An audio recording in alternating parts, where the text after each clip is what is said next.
Khaled Talhouni, welcome to Pivot. Thank you very much for having me. Really grateful for the opportunity. Big fan of the podcast. That's big fan. Big compliment, as I said before, coming from you. So thank you so much. You came from my Instagram pool. Yes, yeah. I've been listening to your podcast for a while, and what I love about it, as I was saying earlier, is this kind of stream of consciousness to it.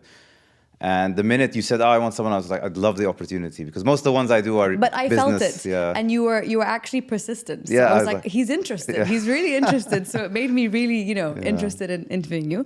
And we know each other. Yes, yeah. So I don't think I've seen you though probably since 2003. Probably. Yeah, it's Instagram been a long time. confuses us because we see each other on Instagram thinking we've probably seen each other, but physically I don't think I've seen you in a long time. Yeah, I think social media creates this like time distortion, right? You think you're there with someone, but it's been like 20 years or so. But that's pretty crazy. And you said it's your 20-year school anniversary coming up soon. Yeah, it is. So like I just got put into this WhatsApp group, just combining everyone from my graduating class. It's been 20 years.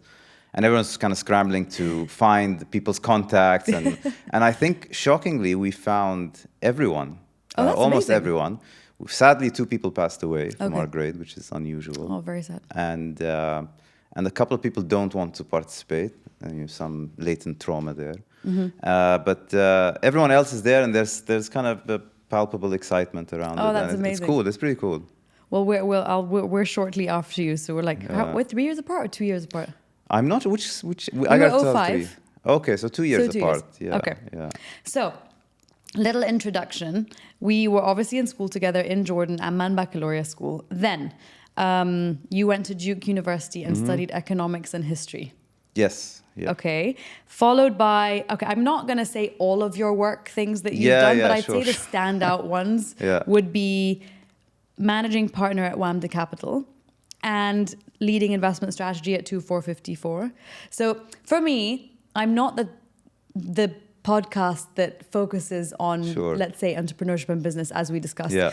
But when you leave a really safe 9-to-5 job, or government job as you had, and then you move into entrepreneurship, that's such a huge life-changing pivot. So with that comes a lot of, stress and emotion, and I don't know, it's a lot of pressure.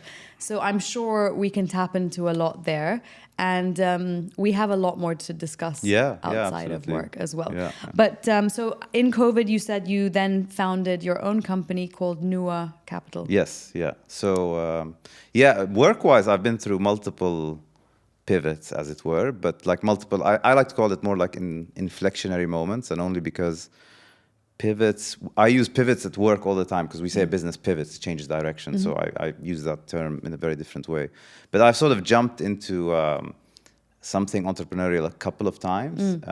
Probably the first time was leaving a government-backed job to do WAMDA, to kind of help start it up, rather. That was sort of jumping in the fire with training wheels because, obviously that had a platform, but we needed to raise money, and so there was a bit of risk, let's say. But there was a sponsor, so that helped. With NUA, 8 years after that, that was totally jumping the fire. There was nothing, right? There was no basis. I didn't know COVID was happening. Then COVID happened, which added to the risk. So you decided before COVID. All right. So this wasn't a decision because of COVID. No. Because a lot of people had decisions like that. As a result of COVID, they made these huge changes, but that wasn't you. No, it was, we decided a while back to set up NUA, and it was a sort of very gradual process. And then COVID happened, that, increased the anxiety levels. I'm sure. Of like starting a business in the middle of it. Yeah, maybe it's, no, anyways, I hope it worked out. Yeah, it's going the right direction. Excellent. So I think let's start at our common ground. So our common ground is we both grew up in Amman, Jordan. We both went to high school in the same school, let's say. So whether it's culture, whether it's the country, whether it's the school, whether it's the education, let's try to find our common ground and understand. I want to understand how it, molded you. How has it shaped you? How has Jordan as a country shaped you? Yeah. That's a good question. So I think we have one more commonality, which is, did you ever spend time in the UK? Yeah. Younger? Yeah, I did. I grew up in the UK. Yeah, I left when I was 6, 7-ish. Okay, so around that. I was there until Yeah. I was 11 and then moved to Amman. Yeah, I didn't yeah. know that. Okay, cool. Yeah, I lived. My dad was doing PhD in Scotland, so we were there for a while. And my mom's family had lived there on and off for like 20 to 30 years Interesting, in I didn't know London. that. Okay. Yeah, so I have like a lot of my family live there. We go there a lot. It's sort of like our Second other home. home. Yeah, Yeah. in a way. Yeah, but yeah, I think growing up, I mean, it's also like important to situate not just the place, but also the time in Amman. So, and I find it very fascinating, even though I think for most of the people who are not from there, it's an odd thing to talk about. But I think Jordan, let's say Jordan or the Levant in the late 90s into the 2010s was this time of crazy transition across the region, but a lot of it, I think, was encapsulated in the Levant, and particularly around Jordan, Syria, Lebanon, etc. Why? So I think what you had was, for the first time, a really rapid population explosion, generally natural population explosion. There was also a huge secondary effect of people moving back from the Gulf into the Levant, particularly from Kuwait, like 10 years ago in the late 80s and early 90s. And then that generation had kids. Mm-hmm. And that created this sort of, exponential growth. Yeah. So whereas Jordan specifically, and I'll use it as a stand-in for the Levant, even though it's a bit different, had always been this sort of sleepy backwater. Remains so in some ways, but had always been sort of very stable, very kind of not really moving in any direction. And I think we came of age as that was starting to shift. Yeah. So part of it's population growth. The other reason for the transition was there's massive economic growth that came with that. There was a move towards liberalization. We had a new king, right? The king with a lot of new ideas and new thoughts, which he came into power, the late I think, 90s. in 1999. Yeah.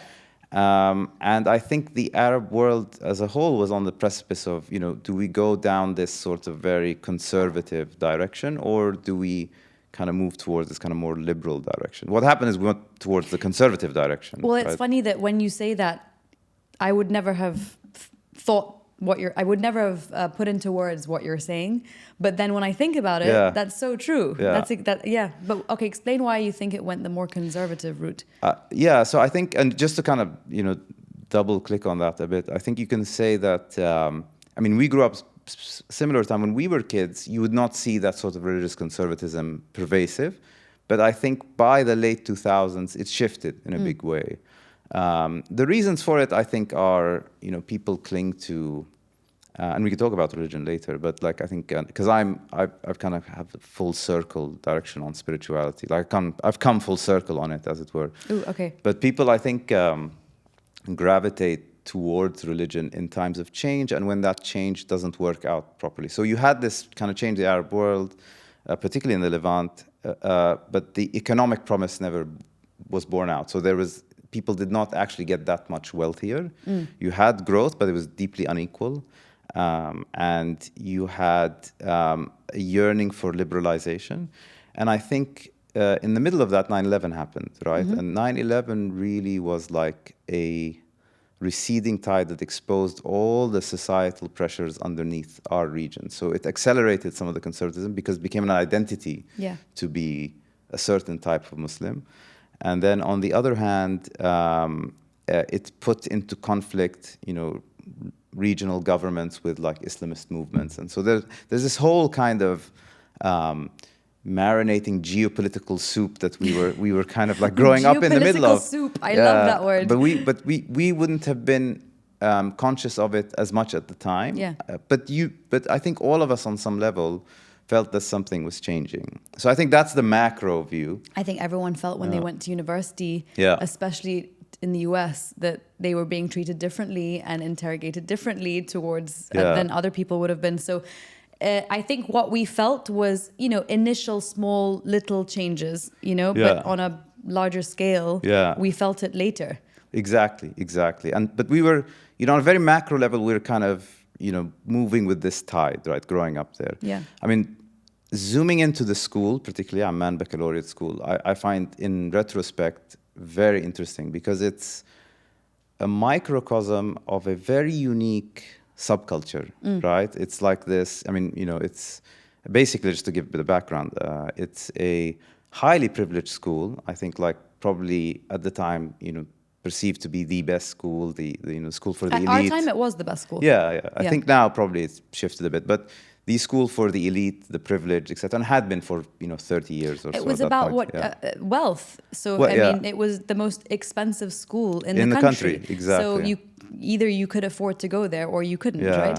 And it was funny because it's like up on a hill, so it's like this shining city on a hill Yeah. kind of like vibe to it, and it's very interesting. But Yeah, it did have something a bit regal about it. yeah, and for it was a bit sure. outside of the city, Yeah. and it had this. But what was interesting is it was for the elite, the 1% in society, and it was, I think, one of the few institutions where that subculture and society all meets. Right, because there's a 1%. It's not even 1%. It's like 0.1% of what is a very poor country, right? Is it 0.1?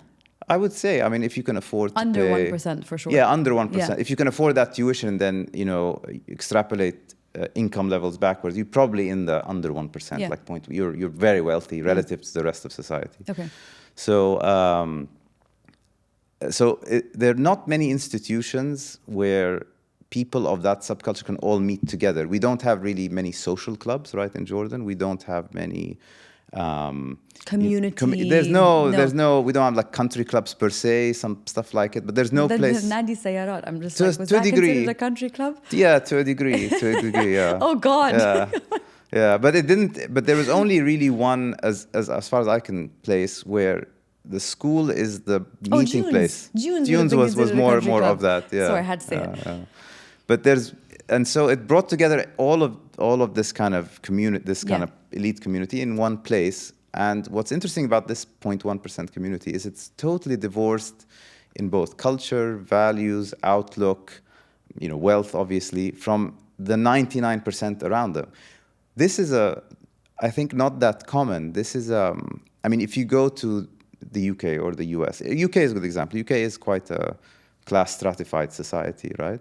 But the difference between the 1% and the 99% in the UK, there's not a huge difference in cultural values. They're different, don't get me wrong, but you couldn't say they're totally different people, right? Yeah. Like you can see the commonality. Whereas I would argue that that top 1% spoke differently. It's not just accent; the way they speak is different. Their cultural mores, what they're interested in culturally, is very different, right? What they read, what media they consume, what they eat, who they socialize with, and it's totally divorced. So the school becomes this kind of little kind of isolated bubble. I hate to use the word bubble, but it is a bit like that, right? Sorry, that's exactly what it was, for sure.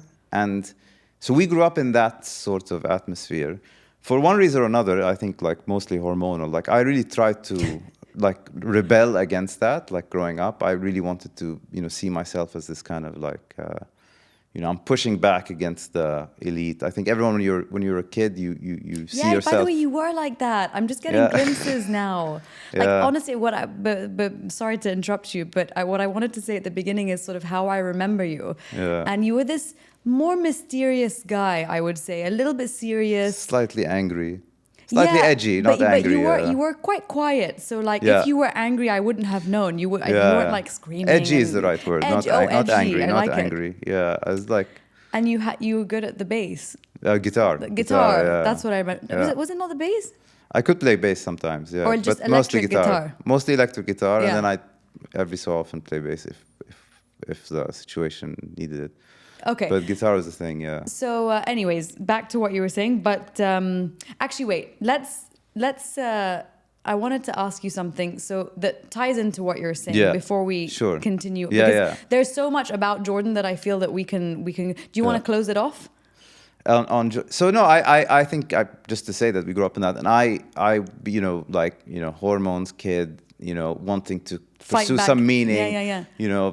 I think I styled myself kind of like Marxist at like when I was in 11th grade, and and just kind of constantly just being a prick about it all the time, you know, like, and I like just push on my my classmates. And to be fair to my classmates, they really, you know, they still stayed friends with you. Yeah. Even outside of my closest friends, I think they never took me too seriously, which I'm very grateful for, you know, like, and I could be very, I mean, So Khaled at 17, 18 is not like Khaled today? No, I like think... your ideologies and, you know, the way that you live is not the same way, and the way that you think? I think, like, one thing, this risk of sounding overly pretentious, like, I think what remained is this, like, a sense of contrarianism. Like, I do kind of keep that, but then where that's taken me ideologically, politically, socially, whatever has changed. So, yeah, I mean, just to kind of, someone reminded me recently, and I have a friend who reminds me every 6 months. I wrote this kind of email the day we graduated. I had all my grade over. I mean, just to close this point, I brought my grade over for like a after we graduated for a party. You know, we had these graduation parties. So the night of, I wrote this and it's like I never want to see that email again. But I'm reminded of it every year. I have to see the email. Maybe not. I don't have it, but like, okay, fine. But everyone has a snippet of it, where I sort of go person by person in our grade and say, I talk about like why you shouldn't be so happy right now because things might not work out. And then I go person by person and say, this is going to happen to you because this is your destiny, basically. And some of it's quite mean-spirited. And now I think about, why was I so mean about that? You were mad, so you were very angry. Yeah, I was angry, but my anger was misdirected. It was in the ether, right? They should not have been angry. But it's funny, and people find it very funny. But you projected it on the people when it wasn't actually about them, probably. I will say, so because I was having this conversation with somebody 2 days ago in Amman, and they're like, you know, like the projections or the forecasting of what happened to these people is not accurate, but directionally quite accurate. Like, it's not exactly the right prediction. And if you don't go show me this email, I'll be really upset. Yeah, some are really off, but some are like, it's kind of like captured the spirit of where these people are going. But I don't have it, but and I don't want to get it, but because there's other parts of it that are quite lame. But anyway, that's besides the point. Yeah, I wouldn't judge. Yeah. I just need to see it. Okay, so I would say each phase of life has a different challenge. Sure. So let's say you have your high school days. Yeah. Then you kind of go into university and you're trying to be this independent, you're learning how to be an independent adult, which is honestly not easy. I mean, I didn't find it easy at all. And then let's say you go into the 20s to 30s where you're establishing yourself in career, potentially relationships, understanding, you know, what kind of person you really are. I think that's from your 20s to 30s. 100%. And on top of that, on top of just the basics, you have personal life, health, family, friends. Like, there's a lot going on, right? So all these different phases are significant. So what phase would you say stands out to you? I mean, there are multiple phases, as you said. And I think they're all different. I think... yeah, again, like that transition, you're absolutely right. Transition from high school to university was big. So, like, for me, it was like, you know, this, I want to say rebellious, but rebellious in a weird way. And then you go to university, where the other thing about school for me, I never had to try. I was, you know, I think I was quite blessed that I didn't have to work hard at school. And it just... As in, it came to you easy. It came very easy, right? And then when I got to university, it was a bit like, what's that thing called? Like the Aristotelian, like, trauma of birth, where it's like, poof, like, it's like, oh, everyone's smart here, everyone's hardworking. I'm not special. I'm not hardworking by nature. Even now, I find it hard to work hard. I mean, I do work hard, but it's not in my... You work smart more than work hard. I'm not... I rely more on being on my feet than like actually putting in the hours. Is that my natural state, which doesn't work most of the time, but I have to work to overcome it. Anyway, so like getting to universities is kind of traumatic. It's like, oh, okay, everybody here is like 10 times smarter. Not just smarter, like just raw intelligence, raw IQ, extremely hardworking. You can imagine that kind of setting. So the competitiveness is high. Yeah, competitiveness high, and they're all accomplished. Everyone's like, you know, I thought I could play guitar, and like that's great, but there's like, you know, accomplished classical pianists and like, you know, I was like, whoa, where am I? You know? Well, the pool you're in is just bigger and better than the pool that you were in before. And like, I realized that as well when I went to university. I felt like a little speck. Exactly. I felt very special in school, and I felt really not special when I went to university. Yeah. So it's a nice ego slap, honestly. It calms you down. It was quite I mean, initially you're like trying to push on it, like, you know, you go with what you know, and then suddenly it draws you back. And then that was, I think, the best thing that ever happened to me, actually, was to be humbled like that. Because I think I was getting quite insufferable as I was in high school. So I think it was good to get humbled like quite aggressively by my peers. Anyway, so I think that was a big shift. That was really a big shift. And I did stupid stuff, like when I went to college, I'd never been to the US before, and I didn't want my parents to come with me, so I went alone, and I'd never been like there before. In hindsight, I wish they came with me. You're like, why did? It would be helpful. But why didn't you want them with you? I don't know. I was so kind of keen on being independent, not for any reason, but just because I had this kind of self-image that I'm gonna kind of make it on my own. Okay. Though in hindsight, like, I wish they were there to help me kind of buy bed linens and stuff. I mean, that's pretty why useful, but that is literally why they go with you, to buy bed linen and help you carry it, and etc. Yeah. Anyway, so that was kind of a big transformation. The other one was, like, I think alluded to, that I was quite left wing as a kid. Like, I was very into Marxist. You were saying. Yeah. Exactly. I was quite like I kind of, I think in some point in high school, like, I found in my grandparents' study like a copy of Das Kapital, and I read it, and I didn't understand any of it, but I was intrigued by it. Like, somehow I understood probably 1% of it. You chose to like identify with it. And I was like, it becomes like an identity rather than than actually what is this stuff. And so I kind of went into that in college, where you have in college you have the platform to kind of deepen your philosophical, ideological understanding through coursework, but also through the student body, right? Through interacting with people. And I got really into that for a year, and then I realized that this is all nonsense, like, very quickly, right? And, you know, if the point is, and this kind of carries throughout the rest of my life, if the point is to better people's lives and to kind of create prosperity and address inequity, as it were, what's the best way to do that? And I found the kind of Marxist, slow socialist, left-wing approach to be just disingenuous on multiple levels, and not really creating a solution, and just a critique, as it were. And the solution's never borne out. They're always bad. They never work out. Yeah. And then you go way to the other side around, like, this kind of capitalist idea, and you see how that kind of has lifted millions of people out of poverty around the world, but it never gets celebrated, really. And it does have its excesses, etc., like the free market, etc. But it never gets its due for what it's done for the world, right? And then I also spent a little bit of time in Eastern Europe. I minored in Slavic studies, so I spent a little time in Ukraine. I didn't mention that, exactly. In Ukraine and Russia. So I saw the after effects of, like, the Soviet Union, and it's horrifying, truly horrifying, you know. And it's like, oh, okay, I see now. This is not the way to go. Like, so I kind of shifted so much that my only job that I've ever had has the word capitalist in it, which is like venture capitalist. My job is about, like, capitalism, as it were. Like, how do you support founders, entrepreneurs, and invest in people and stuff like that. But that was a big change for me, and really kind of reset my life in a big way throughout university. Okay. But university was great. I mean, for me, I think some of the best years of my life, and I had also this conversation with someone recently, best years of my life really have been, or the ones that I'm most nostalgic for are the 4 years of high school and the 4 years of university. Does that make sense? Totally. Like that, I think it's common. I would agree with you. Yeah. I would lean more towards high school, actually. Really? As in, if I had to go anywhere, Where did you go to university? University of Warwick. Okay, in the UK. Yeah, kind of in the middle of nowhere, but really nice campus and great international community. I loved it. It was a great experience. It was really, really nice. But if I had to go back to either, I would choose high school. Yeah. For sure. It was so special. Yeah.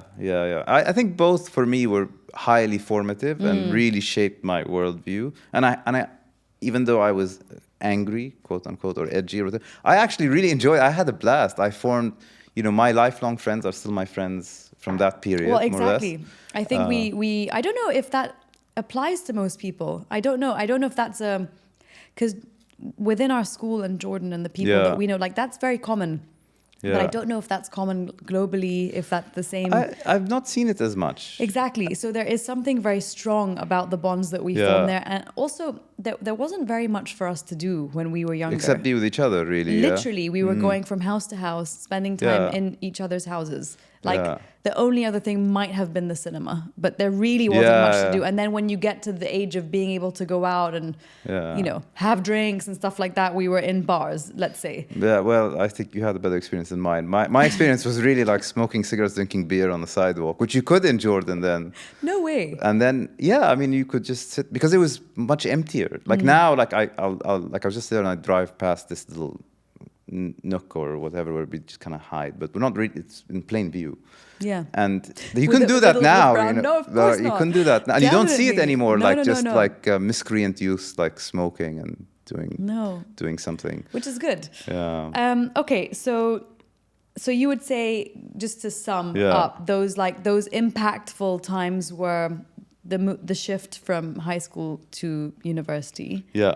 And then the ideology for you that I think changed, right? Yeah. Like just sort of being more leftist and then Being changing quite that. right wing I'm socially quite super liberal, but like in a economic or political sense, like shifted totally. And as I get older, it's getting like, people make fun of me constantly that I'm turning into a fascist. But at least you're changing. I like your ability and willingness to change. Because I think most people, when they have this like political ideology, they really stick to it. Even if deep down they know that they need to. I think they're ashamed. Identity. Yeah, but they're ashamed to change. So I like that you're going through the change and admitting it, and it's good. Yeah. But just, going back to this, like Amman at university and then kind of next. So like, again, and I don't know if you agree or you don't agree with this, but I've been reconnecting with some old, and they'll probably like dislike what I'm saying this, but like people, acquaintances, etc.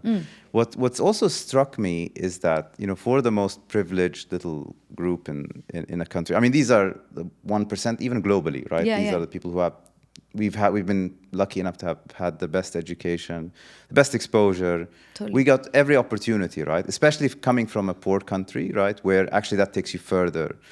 And what I'm amazed by is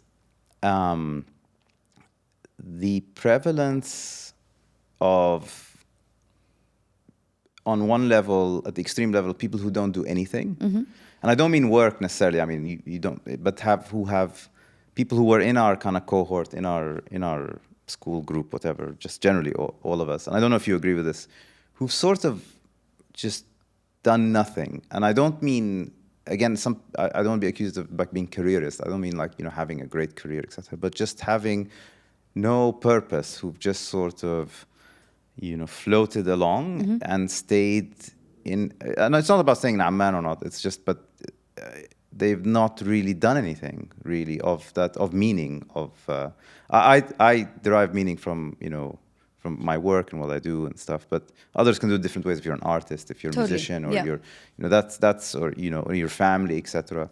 But I find so many people like stuck in this sort of rut. I have to say, when I was just back in Amman recently, it does something to me. It makes me snap into this comfortable mindset. I'm so comfortable. Yeah. Like too comfortable, to the point where the whole time I was there, putting aside that I had to like remove my appendix and like, I was running around with 3 kids and stuff. Like, obviously I didn't have that much time to do anything, but I promise you, work did not come to my mind once. Yeah. So I'm not sure what that's about. And I'm an active type. Like I'm always thinking, I'm always like, what am I going to do next? Like I'm very active in my, or proactive, but I don't know.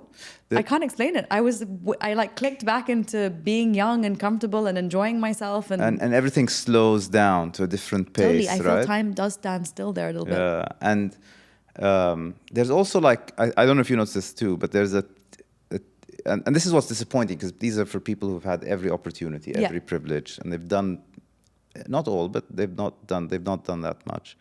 And there's a timidness, negativity, maybe a cynicism of things, right? Whether it's let's go have dinner, it's like, oh, you know, at that level, or like let's do this project, it's like, oh, you know, like, oh, it's never gonna work. It's like a cloud. It's a resignation almost, right? Like, and I find it very interesting. Like, what is that about? And I was having a couple of conversations with old friends, and I was reminded. I don't know if you know the Teddy Roosevelt speech. You know, the man in the arena. Yeah. So I've been reminded of it recently, the past couple of weeks, for different reasons. And I was thinking, like, you know, just to paraphrase that speech, it's like it's not the critic who matters. It's the person in the arena, the person doing the deeds, the person actually striving, risking it all. Totally. Whether they success or fail doesn't matter as much as, you know, if they taste victory, it's great. But if they in defeat, then they know they've attempted something great. And then the end of it, the last, I think, part of it, it says it's, you know, it's better to have failed than to be one of those people who are, and I'm paraphrasing this terribly, but to be one of those people who are feel no victory nor defeat and feel no passion for anything. There's a sentence also. I'm trying to. Who languish in, I think it's languish in the gray twilight. Yes. And when I was in Amman, I was like, this is where I'm in the gray twilight right now. And I really felt it. And I don't know what it is. I mean, it's a question. I'm struck by, so that's at the extreme level in Amman where people tend not to do much. Then there's even the people out of there. I think a lot of people are trying their best, and are you talking more about risk taking? Yeah, exactly. Being courageous enough, being in the arena, go and take okay, so there's a risk aversion. So you're surprised that with the amount of education and sort of opportunity exposure, that's available to us. I mean, it's unique. It's like really, you know, I'm amazed on multiple levels. So there's the extreme version of this where do nothing, and that's like tend to be in Amman because it's easier not to do anything there. Everything's easy. But then there's also, even for those who, and I put myself a little bit in that category, if I'm honest, which is a risk aversion not to take the big swings, the big risks, to kind of push forward. You know, people want the comfortable job, the easy job, the good corporate job. And I would think that with all that we had going for us, especially of our generation, more of us would have done the incredible, done the exceptional, really pushed the envelope. And I'm thinking about, and there's no disrespect to like all the people who have done great in their careers and stuff, and many have, but they've not gone. But it's also, do you not think it could just be phases, because not everybody has to do it at the same time, right? Yeah. So I do believe there's a time and place for everything. So it might be, let's say, you're 38, I'm 36. Maybe the time for another person to start doing that would be in their 40s. Maybe it could be their. So, but I get what you're saying. Just at this age, you would have expected more. Yeah, I mean, again, like I'm threading a very delicate needle where I don't want to insult anyone, because I'm not trying to. I don't think you need to worry about that. You need to just be honest and say what you think. So go for it. Yeah, no, just that I would have thought more would have elevated themselves to the realm of the extraordinary. But do you think do you think people are born with that ability? Yes. To either be an entrepreneur or not? I don't mean just entrepreneur, by the way. But I'm kind of leaning in that direction. But okay, not necessarily entrepreneur. But do you think you're either born with that thing in you that's like, okay, well, maybe it's courage, maybe it's a little bit more of a courageous thing within you, or is it something you can nurture? I think it's a combination of a number of things. So entrepreneur specifically, I think it's mostly, it's a controversial topic actually. I think it's mostly nature over nurture, but nurture really helps it. Okay. So I think the core attribute of of greatness, let's call it greatness, because I'm struggling for a word, is whether you're a great entrepreneur, a great businessman, a great business person, I should say, great athlete, great musician, whatever it is or a great philanthropist, you can dedicate your life to, I don't know, the helping. But it's greatness. Yeah, it is achieving the extraordinary. Yes. Basically, whatever it is. I think you need a sense of the irreverent, meaning you need to kind of say, I'm throwing out all the sacred cows. I don't care. There's a box, screw the box. Yeah. I smash the box, and I get out of it and I do what I want. And mostly people are born with that. but nurture really helps. So if you have the safety net, right? If you're of that top 0.1%, it really helps. And I've seen in other places, in other societies, where it makes it easier to do the extraordinary. Totally. And like for like, I find it slightly lacking with us, with myself included. I'm not disappointed with where I am right now relative to where I thought I'd be 20 years ago. Khaled, how do you feel about being a male in today's climate with, let's say, this whole crisis of masculinity that we see all over social media, all over the news? Like, it's actually quite disturbing to watch, in my opinion. So what's your view? It's a good question. I'll try to be concise on it. But I mean, I think living here in Dubai, in the Middle East, I'm not exposed to kind of the idea of the Christ masculinity so much. Totally. So we're a bit inoculated against that here for a variety of reasons. But we live in a globalized culture, so we kind of, you feel it here and there. But it's not a big part of my day-to-day life. I think there has been an issue where, traditional male roles have been, head of the family, breadwinner, patriarchally dominated societies. And when that shifts, I think it may have shifted such that we have demonized the masculine, meaning like, men are hardwired to be aggressive, right? It's just evolutionary biology, right?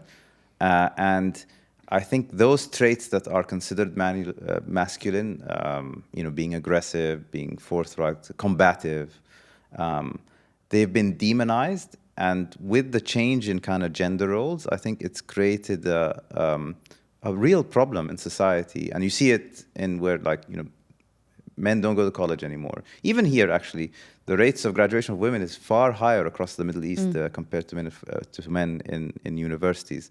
So I think it is a bit of an issue, and I think a little bit the function of like building your society around this kind of postmodernism where you're saying nothing matters, right? Like nothing matters at all. And you can do whatever you want, you can do whatever however you want. Exactly, yeah. Like this kind of, because I'm a liberal, like classical liberal by nature, so I believe in like nothing should matter, right? But then it hits the wall of like, a million years of evolutionary biology, and I think we're starting to see that. Yeah, definitely. And it manifests in angry young men with no purpose and no direction in life, and I don't think that's good for society. And No, I think there needs to be a solution for that. Do you watch Andrew Tate? I'm not a huge fan, but he comes out of that because there's this gap. He feeds that narrative. So of every 100 things he says, there's probably like 4 or 5 things that I think are good. People should resonate with. And there's all this kind of like Jordan Peterson. So I agree with you on that. I don't like everything Andrew Tate says, and some things I've seen are actually quite offensive. And actually misogynistic, right? Like misogynistic. Actually, I think on some level he doesn't like women. On some level, there's something there. Yeah. He's angry about. Yeah, exactly. There's something that is a bit resentful. Yeah. But I do like that he's empowering men. It's hard to. Anyways, I just think it should be simple. He needs to be careful because he's really got this strong power when it comes to talking to. Young men who are purposeless, so be careful, directionless. I just think, and everyone needs to start watching things and taking it also with a pinch of salt, not literally taking word for word what people say. Yeah, I think for young men, it's the narrative that resonates. But even though there's some toxicity around it, but the important stuff is, be responsible for yourself. Yeah. Take care of your body. Take care of your, be responsible for living your own life, your own income. Be self-respecting. Like these are kind of core old messages, but they've sort of gotten lost in our kind of postmodern culture, really, where it's all diluted. There's nothing matters. There's this kind of nihilism, right? Like nothing matters. Yeah. And it's just who cares, kind of thing. And every male is bad. Do you have kids? No kids. Okay, I think when you. Not that you need to have kids to experience this, because what you're saying is, I think, spot on.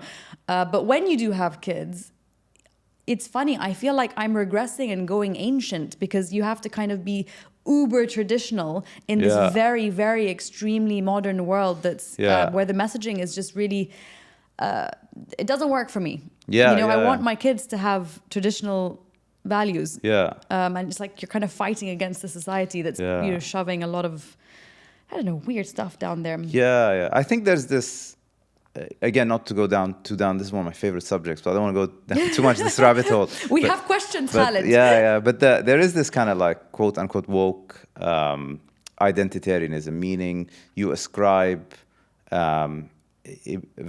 you ascribe a characteristic to a group. You say men are X because they are men, so they're always oppressing women, or white men are this because they It's are like white. huge generalizations. Yeah, Which, okay. and people of color are this, women are this, people of LGBTQ are oppressed. So there's like this kind of hierarchy of oppression. And then if you're a man, you're in theory at the top of this hierarchy of oppression. And if you're in the West, it's like if you're a white man, you're the apex of it.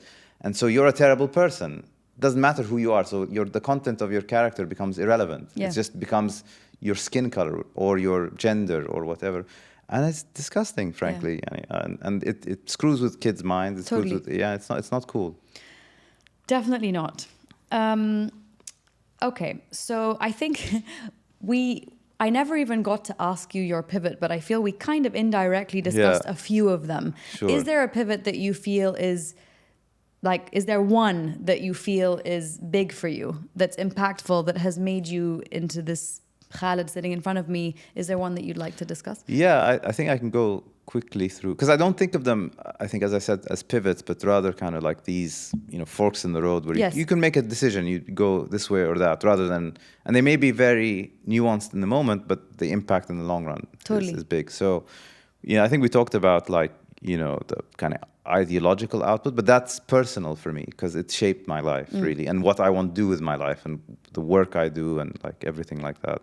I think a big thing for me was this kind of incrementality of going from jumping more and more into the deep end. So it makes me think is what's next. Yeah. It might be next is like selling Nua Capital and going to raise sheep in Yorkshire could be the next one. Everyone just wants to go live on a farm somewhere. I'll do that. Yeah, but I think like trying to take a big risk to build something special when I left Wamda to do Nua, I think was a really big thing for me. I think it was it's quite substantive and for me at least, Yeah. and really. It's about where do we go from here is the next step. I think the other big thing, more differently, like a bit personal, was I was extremely unhealthy in my 20s. So I smoked a lot. Oh, so a health shift. Yeah, I had a big health shift. You don't smoke anymore? No, I quit like 11 years Bravo. ago. I smoked. I was up to 2 packs a day, I think. I was working a Wow. lot in my late 20s. My diet consisted of like, a pizza for dinner and a burger for lunch. Like fast food. Yeah, just crap. Like, and I never thought about food, and I felt my body start falling apart. And in my 20s, I was like, something's really wrong. I'm 29, and I shouldn't be having heart palpitations, brain fog, no energy, don't sleep. And go to the doctors, and they'd be like, hey, you're okay. I mean, maybe your blood sugar's slightly scariest high. part. But that's the scariest part. You're okay. You don't need statins for cholesterol. You're kind of a bit high, but it's okay. You don't need anything for diabetes. You're not diabetic, but you're getting there. Just watch it. So what was the wake up? So how did you get to the point of I need to make a health change? I gained weight. I was not that big, but I gained weight. It was funny actually. I just saw someone a couple of days ago because I meet a lot of people through email and whatever, and then they see me in person. They're like, "Oh, you look so much better in person than your pictures online." I was like, "Is that a compliment or is that an insult?" But I kind of gained a lot of weight. Not that much, but for me it shows, and I was just tired all the time. I couldn't function properly. My heart was like always racing. I was always out of breath. I couldn't, like, if I went up the stairs, I would feel terrible. And then one day I was like, I can't do this anymore. I need to kind of fix it. Otherwise, I think this is gonna kill me. Yeah, definitely. It's gonna kill me. So I really kind of went into it. So diet, exercise, and now 10 years later, it's really like 7 years I've been really into this. It's become a lifestyle, like for me. Like, and I really enjoy it. I love hiking. I work out almost every day. I'm careful about what I it's not about I'm careful. I eat a certain way. It makes me feel better, right? Yeah. Like, you know. Well, then you start to enjoy it. Yeah. Because it Exactly, makes you feel exactly. good. You feel good, You yeah. start to enjoy eating that food. I think Yeah. initially it's like, ugh, salad, ugh, Yeah. grilled chicken, ugh, whatever. It Yeah, can be a yeah. bit dull. I'm actually on a weird diet now where I'm only eating red meat. Oh, but so I mean, my brother-in-law is kind of on the same as Yeah. well. And my husband, I think, was going to start giving it a go. But I'm like, a burger doesn't count. Like, you No, can't it just doesn't keep... count. No, But no. exactly. I'm like, you can't just throw in some cheese and buns. Like, that's not how it works. But grass-fed meat, Yeah. basically... Eggs, grass, I'm not that strict about it, so I'll have fish and a bit of vegetables. Yeah. But it's mostly, I would say 70% of what I eat are eggs, steak, grass-fed, exactly, organic if I can find it. So you feel good? It's life-changing. I was already like pretty good. Your skin is very glowy, I have took it to to a say. next level. Very nice glow. Like this past, I've been on it on and off for 6 months or so. I recommend it highly to everyone. I'll do a shameless plug for one of our portfolio companies we invested in. We invested in a company called Valio, where they do at-home blood testing and then they give you like your results you can track. So I was worried about this diet, so I started doing the test every few weeks, and it was all my blood work has been good for like a while now, but it now has become like, you know, I'm 18 again. Wow. And like surprisingly, cholesterol, stuff like that. Cholesterol went down? Yeah, it was already good, but it became much better. Wow. So I don't know. I don't know how long I can stay on this. Probably at something. At Why? some point, Because it's a bit give. dull to keep eating meat? No, I think at some. That's why I keep testing, because I feel like at some point something's got to give. This can't be like, unless we've just been completely completely blatantly lied to our whole lives. Yeah. Let me know, please. What's your blood type? I don't know, actually. I have no idea. Okay, find out your blood type. Because, for instance, if you follow this blood type diet, Okay. A is supposed to be more of a vegan diet. I think O can eat anything. I'm just curious because I'm an A and supposedly more of a vegan diet. But I'd like to give it a go. Try. I'm kind of selling its virtues to everyone who'll hear it. It's been pretty good. I mean, it's been good for me. So I don't know. So far, it's only been 6 months. Okay, very cool. So I actually I was watching Jordan Peterson, and he was doing that, or he's still doing that. He had an autoimmune disease, which and he said solved. got cured. Yeah. That's exactly. Yeah. Okay. Are there any personality types that are red flags for you? Yeah. When you're looking Many. to hire or invest in or partner with, work with, anything. Exactly. Or deal with on a regular basis. Friend, even as an acquaintance or a friend, etc. Okay, what are your red flags? I have it's funny actually, this came up recently a couple of days ago as well.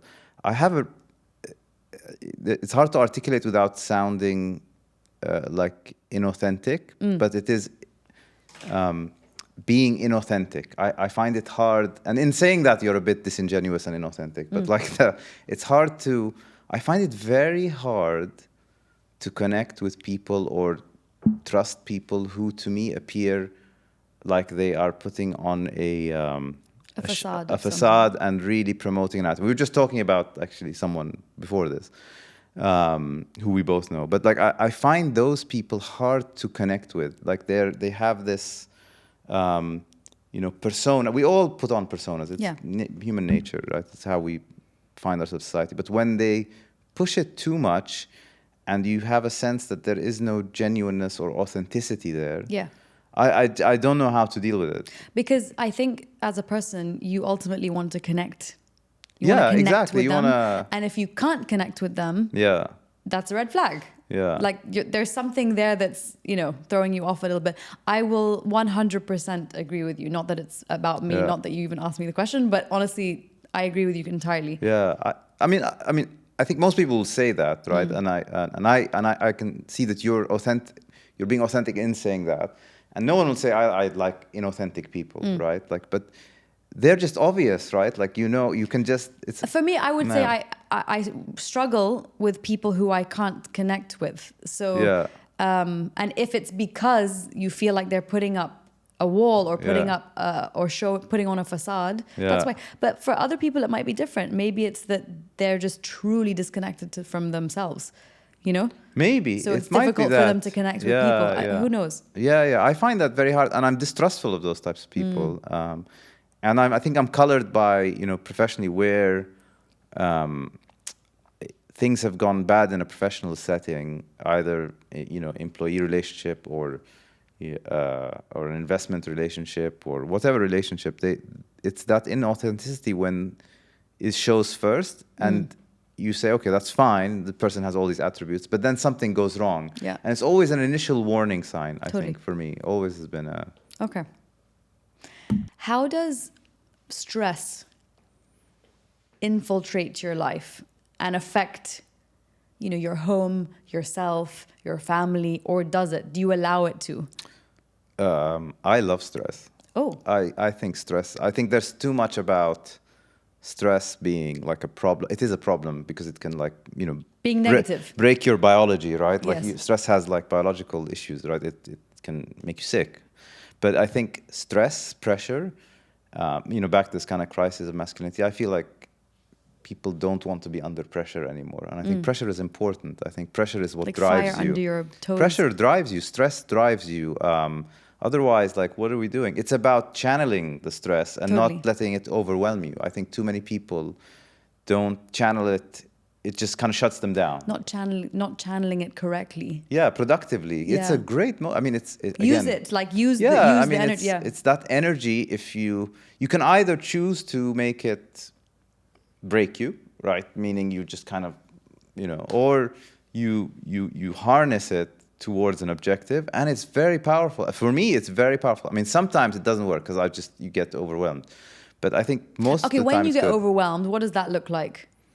It's just you get angry and negative. Okay. Angry, negative,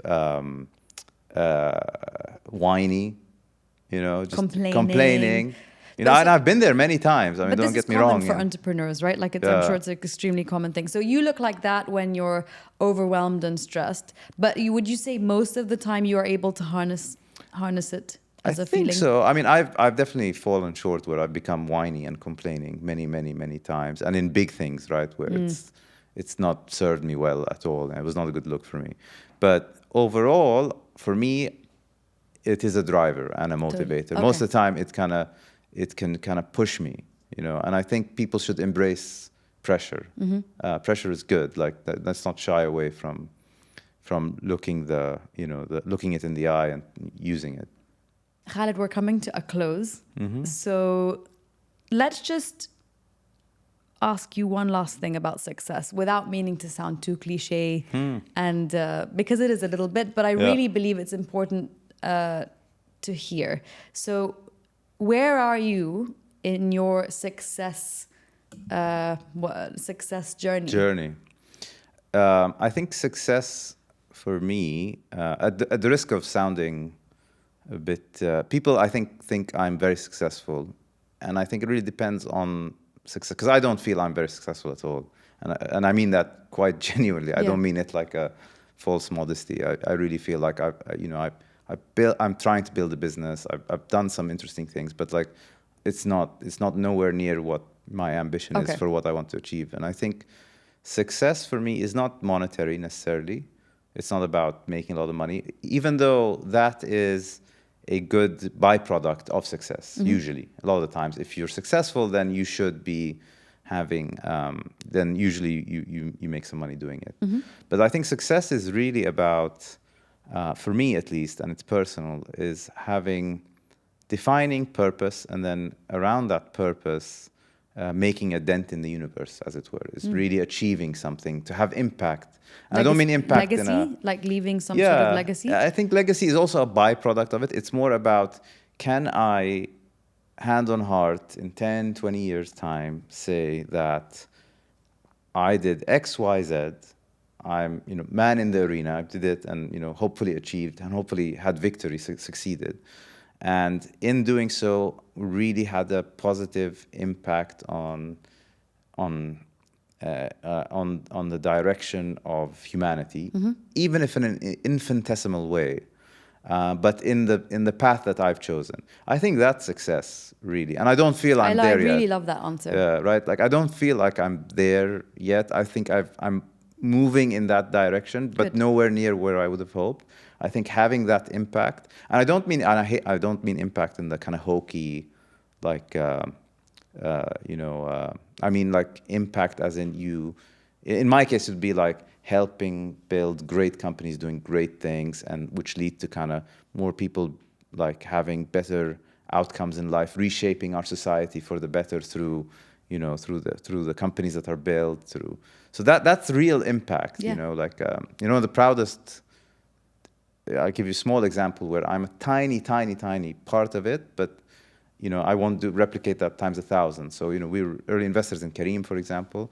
That turned out to be the biggest exit in the region. It sold for 3.2 billion to Uber. But what was amazing about Careem was a few things. Besides being a good monetary outcome, it really helped solve for like the failures of public transport in places like Egypt, Jordan, where the public sector is just does not work. Pakistan, where the highest number of rides for Careem are both Pakistan and Egypt. It was the first time it created a few hundred millionaires from the employee pool. So showing that you can be part of a company where it's not just the owner at the top, but rather you share that kind of wealth, and you can build a business that you're a small part of, and you can make money in doing so. So empowering people like that, and then showing the way for like you can build great businesses that change the paradigm, that change the way we operate. And we were small investors in that. We kind of helped here and there, but it's not our success in the slightest. It's the founder's success and the team. So for me, if I can replicate that being part of something like that in a small way, but do it 100 times over, and I can look back at that in like 10, 15, 20 years' time, then I think that's success for me. I love it. Thank you so much for being here. Thank you. This was really fun, and it flew. Like I wish we had a bit more time. Sorry, I talked a lot. So no, I love that. That's why you're here. But thank you so much for coming. My I hope pleasure. I don't see you. It doesn't take another 20 years for me to see you. Hopefully not. Awesome. Thank you. Thank you so much. Thank you.